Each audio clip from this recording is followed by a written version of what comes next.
બનાવની પ્રાપ્ત સૂત્ર માહિતી મુજબ અંકલેશ્વરના સારંગપુર વિસ્તારમાં આવેલ મીરાનગરમાં આવેલ અમરદીપ કોમ્પ્લેક્સમાં કરિયાણાની દુકાને તસ્કરોએ નિશાન બનાવી રોકડા 2 લાખની મત્તાની ચોરી કરી તસ્કરો ફરાર થઈ ગયા હતા. અંકલેશ્વરના અંડાળા ગામની સ્વાગત રેસિડેન્સીમાં રહેતા રાહુલ જૈન, જેઓની કરિયાણાની દુકાન અંકલેશ્વરના સારંગપુર વિસ્તારમાં આવેલ મીરાનગર સ્થિત અમરદીપ કોમ્પ્લેક્સમાં આવેલી છે. તેઓ ગતરોજ રાતે પોતાની દુકાન બંધ કરી પોતાના ઘરે આવ્યા હતા. તે દરમિયાન રાતના સમયે તસ્કરોએ તેઓની બંધ દુકાનને નિશાન બનાવી હતી. તસ્કરોએ દુકાનનું તાળું તોડી અંદર પ્રવેશ કર્યો હતો અને દુકાનના કેશ કાઉન્ટરમાંથી રોકડ 2 લાખની મત્તાની ચોરી કરી ફરાર થઈ ગયા હતા. ચોરી અંગે જીઆઈડીસી પોલીસે ગુનો નોંધી તપાસ હાથ ધરી છે.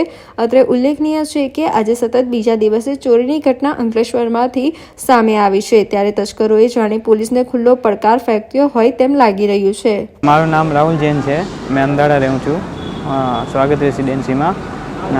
રાતે મીરાનગર મારી શોપ છે, તો રાતે 9 વાગ્યા મેં દુકાન બંધ કરીને ઘરે ગયેલો અને સવારે 8:30 વાગ્યા આવ્યો દુકાને, તો દુકાનનો શટર તૂટેલો હતો અને લોક વોક બધા તૂટેલા હતા. અને દુકાનની અંદર મેં ગયો ત્યારે કાઉન્ટર જોયો તો કાઉન્ટરમાંથી 2 લાખથી ઉપર કેશ હતા, તે ચોરી થઈ ગયા. અને પછી મેં આપણે જીઆઈડીસી પોલીસમાં જાણ કરાવી અને ત્યાં જઈને આવ્યો મેં. તે પોલીસ અહીં આવેલી છે દુકાને અને જાંચ પડતાલ કરે છે.